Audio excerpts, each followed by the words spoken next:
அடுத்ததாக இது குறித்த கூடுதல் விவரங்களை வழங்குவதற்காக நெறியாளர் தேவப்பிரியன் நம்முடன் இணைந்திருக்கிறார். தேவப்பிரியன், இப்போ ஒரு நபர் விசாரணை ஆணையத்தினுடைய செயல்பாடு என்பது எப்படியாக இருக்கும்? இது ஒரு பிரச்சனைக்கான தீர்வை கொண்டு வரும்.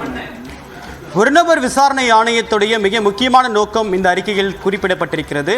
குறிப்பாக இந்த மெத்தனால் எங்கிருந்து வருகிறது, அந்த மெத்தனால் எப்படி மக்களுக்கு செல்கிறது, இதனை கள்ளச்சாராய கும்பல் எவ்வாறு தவறாக கையாள்கிறது என்பது போன்ற வெவ்வேறு நடைமுறைகளை கண்டறிவதற்காகவும் இந்த கள்ளச்சாராய விற்பனையை முற்றிலுமாக தடுக்க மேற்கொள்ள வேண்டிய நடவடிக்கைகள் தொடர்பாக பரிந்துரை வழங்குவதற்காகத்தான் இந்த ஒரு நபர் விசாரணை ஆணையம் என்பது அமைக்கப்படுகிறது. குறிப்பாக தமிழக அரசு, திமுக தலைமையிலான தமிழக அரசு பொறுப்பேற்ற பிறகு வெவ்வேறு முக்கிய நடவடிக்கைகளில் கடந்த காலங்களில் ஒரு நபர் குழுக்களை அமைத்து விசாரணை மேற்கொண்டு இந்த பரிந்துரைகளையும் நடைமுறைப்படுத்தியிருக்கிறது. அது கவனத்தையும் பெற்று வருகிறது. இந்த நிலையில் இந்த விவகாரத்திலும் தற்போது ஒரு நபர் விசாரணை குழுவை அமைத்திருப்பது குறிப்பிடத்தக்கது. தற்போது களத்திலிருந்து நம்முடைய இணைகிறார் சிறப்பு செய்தியாளர் கோகுல். தற்போது வரைக்கும் இந்த மெத்தனால் எங்கிருந்து வந்தது, அதை ட்ராக் பண்ணியிருக்காங்களா, அதன் சோர்ஸ் என்ன, தற்போது இன்னைக்கு காலையிலிருந்து வந்திருக்கக்கூடிய விசாரணை டெவலப்மெண்ட் என்ன கோகுல்?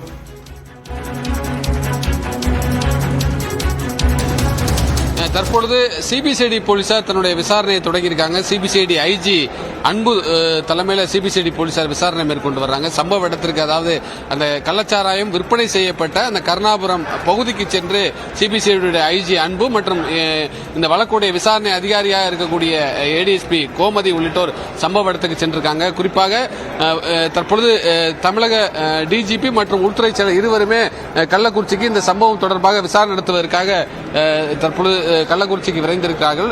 ஏறக்குறைய 10 தனிப்படைகள் அமைக்கப்பட்டிருக்கிறது. சிபிசிஐடி போலீசாருடைய விசாரணைக்கு இந்த வழக்கு மாற்றப்பட்டிருந்தாலும் 10 தனிப்படைகள் அமைக்கப்பட்டு குறிப்பாக இந்த மெத்தனால் எங்கிருந்து கொண்டு வரப்பட்டது, இந்த கள்ளச்சாராய விவகாரத்தில் யார் யாருக்கெல்லாம் தொடர்பு இருக்கிறது என்ற கோணத்தில் இந்த விசாரணையை தீவிரப்படுத்தியிருக்காங்க. இதுவரை 10 பேர் பிடிபட்டிருக்காங்க. இதுல 2 பெண்கள் உட்பட 10 பேர் பிடிபட்டிருக்காங்க. 3 பேர் அதிகாரப்பூர்வமாக கைது செய்யப்பட்டிருப்பதாக காவல்துறை தரப்பில் தெரிவிக்கப்பட்டிருக்கிறது. ஏறக்குறைய 900 லிட்டர் கள்ளச்சாராயங்கள் பறிமுதல் செய்யப்பட்டிருக்கிறது. இந்த கள்ளச்சாராயம் எங்கிருந்து கொண்டு வரப்பட்டது, மெத்தனால் எங்கிருந்து பெறப்பட்டது, ஏதாவது தொழிற்சாலையிலிருந்து இந்த மெத்தனால் பெறப்பட்டிருக்கலாம் என்ற தகவல் இருக்கிறது. அந்த அடிப்படையில் விசாரணை எல்லாம் தீவிரப்படுத்தப்பட்டிருக்கிறது.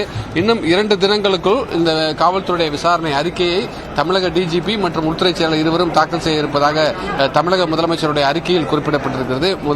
உள்துறை செயலாளரும் நேரடியாக சம்பவ இடத்திற்கு வர இருக்கிறார். அதேபோல தமிழக டிஜிபியும் சம்பவ இடத்துக்கு வர இருக்கிறார். இருவரும் நேரில் சென்று சம்பவ இடம் மருத்துவமனை காவல் நிலையத்தில் இந்த ஒரு நீண்ட விசாரணை செய்து ஒரு விசாரணை அறிக்கையை தாக்கல் செய்ய இருக்காங்க. சிபிசிஐடி போலீசார் விசாரணையை தொடங்கியிருக்காங்க.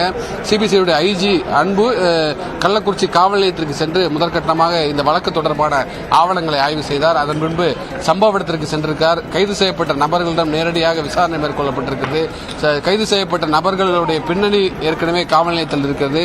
அவர்களுடைய விவரங்கள் எல்லாம் சிபிசிஐடி போலீசார் பெற்று அதற்கான விசாரணையை தொடங்கியிருக்காங்க. கருணாபுரம் பகுதியில் தான் இந்த கள்ளச்சாராயமானது விற்பனை செய்யப்பட்டது. அந்த கருணாபுரம் பகுதியைச் சேர்ந்தவர்கள் பலர் உயிரிழந்திருக்காங்க. நேரடியாக அங்கு சென்று விசாரணை மேற்கொள்ளப்பட்டு இதில் தொடர்பு இருக்கக்கூடிய மற்ற நபர்கள், இதில் தலைமறைவாக இருக்கக்கூடிய மற்ற நபர்கள் என பலரும் கைது செய்யப்பட்டிருக்கிறார்கள். இந்த கைது நடவடிக்கை, வழக்கு விசாரணை என தனித்தனியாக விசாரணை மேற்கொள்வதற்காக சிபிசிஐடி போலீசாரோடு இங்கு இருக்கக்கூடிய சட்ட ஒழுங்கு போலீசாரும் சேர்ந்து 10 தனிப்படைகள் அமைக்கப்பட்டு இந்த வழக்குடைய விசாரணை தற்பொழுது தீவிரப்படுத்தப்பட்டிருக்கிறது.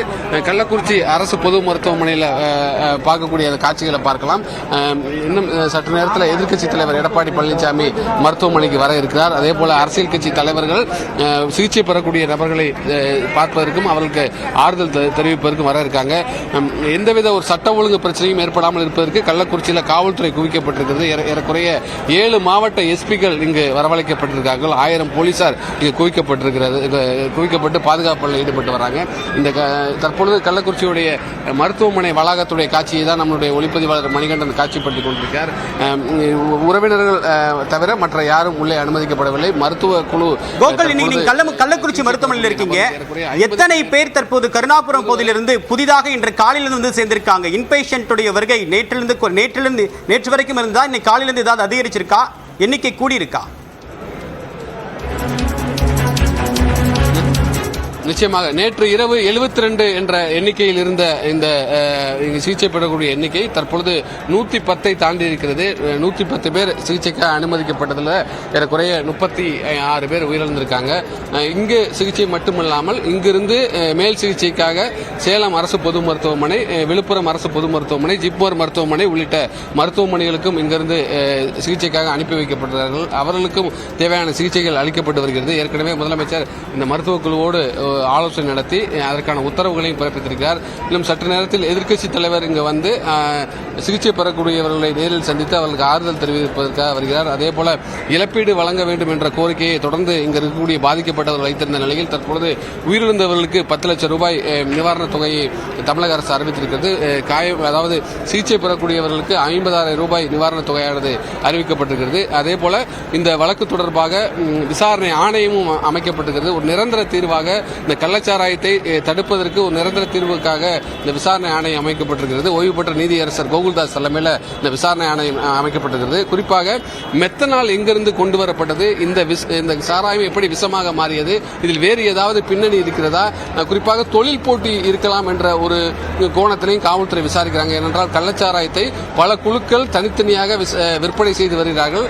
அந்த விற்பனையில் ஏதாவது தொழில் போட்டி காரணமாக இந்த மெத்தனால் இதில் கலக்கப்பட்டதா, மெத்தனால் கொண்டு வரப்பட்டதா என்பது குறித்து விசாரணை மேற்கொள்ளப்படுகிறது. தற்பொழுது கூட ஒருவர் மருத்துவமனை சிகிச்சைக்கு அழைத்துச் செல்லக்கூடிய காட்சிகளை பார்க்கிறோம். ஏறக்குறைய 115 பேர் மேல் இதுவரை சிகிச்சைக்காக உள்ளே சென்றிருக்கிறார்கள். சிலர் நடந்து செல்லக்கூடிய நிலையில் இருக்கிறார்கள். சிலர் மயக்கமுற்ற நிலையில் சுயநினைவை இழந்து கூட மருத்துவமனையில் அனுமதிக்கப்படுகிறார்கள். பலரும் இன்னும் தொடர்ந்து மருத்துவமனைக்கு வந்தவனும் இருக்கிறார்கள். ஏற்கனவே 32 பேர், அதாவது வீட்டில் இது போன்ற உடல்நலக் குறைவால் மருத்துவமனைக்கு வராமல் இருந்தவர்களை மருத்துவக் குழு கண்டுபிடித்திருக்கிறது.